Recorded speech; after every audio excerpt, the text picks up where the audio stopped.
দুনিয়ার জীবন হচ্ছে বন্ধুগণ, এটি খেল তামাশা, এটা হচ্ছে আপনার আধিক্য, পরস্পরের মধ্যে গর্ব অহংকারের বিষয়, আর কিছু না।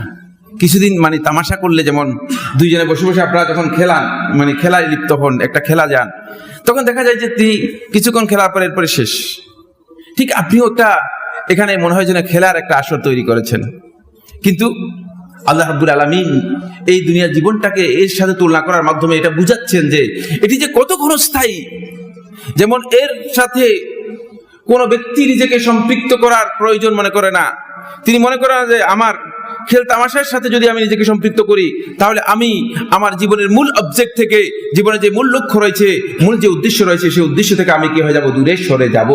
ঠিক এই জন্য আল্লাহ সুবহানাহু ওয়া তাআলা কোরআনে কারীমের সূরাতুল হাদীদের 21 নম্বর আয়াতের মধ্যে বলেন, ই'লামু, তোমরা জেনে রাখো, আন্নামাল হায়াতুদ দুনিয়া লাইব, দুনিয়ার জীবনটা হচ্ছে খেলা, ওয়া লাহউন, এটা হচ্ছে তামাশার মতো, ওয়া জিনাতুন, একটু চাকচিক্য সৌন্দর্য আছে।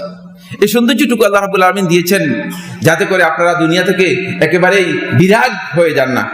এই জন্য ওয়া তাফাখুরুম বাইনাকুম, আর তোমাদের পরস্পরের মাঝে একটু অহংকার, কার কি আছে, দেখা যায় কথা হলে আপনার কি আছে, একটু, কিন্তু তিনি বুঝেন না যে এই যে অহংকারটুকু কিচ্ছু না, এই যে একজনের প্রতি আরেকজনের যে গর্ব যে আমার এই আছে, এগুলো কিছুই না।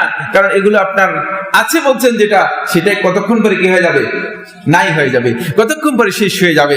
এরপর আল্লাহ তাআলা বলতেছেন, ওয়া তাকাসুরুন ফিল আমওয়ালি ওয়াল আওলাদ, সন্তান সন্ততি এবং তোমাদের সম্পদের মধ্যে আধিক্য, মনে করা যায় একটু হোক, বেশি হোক, বেশি হোক, এটা তোমরা চাও, এছাড়া আর কিচ্ছু না।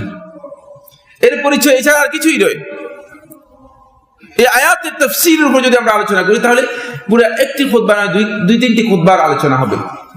আল্লাহ রাব্বুল আলামিন এই আয়াতের মধ্যে দুনিয়ার জীবনের পরিপূর্ণ চিত্র তুলে ধরেছেন। কারণ আল্লাহর বান্দাগণ সত্যিকার অর্থে দুনিয়ার জীবনে, পার্থিব জীবনে যে কাজগুলো তারা করে থাকে, সেগুলো হচ্ছে এগুলি। এর বাইরে আপনি দেখবেন কিছুই নেই, সবার উদ্দেশ্য হচ্ছে এগুলো। কিন্তু এগুলো কোনোটাই আপনার মূল অবজেক্ট না।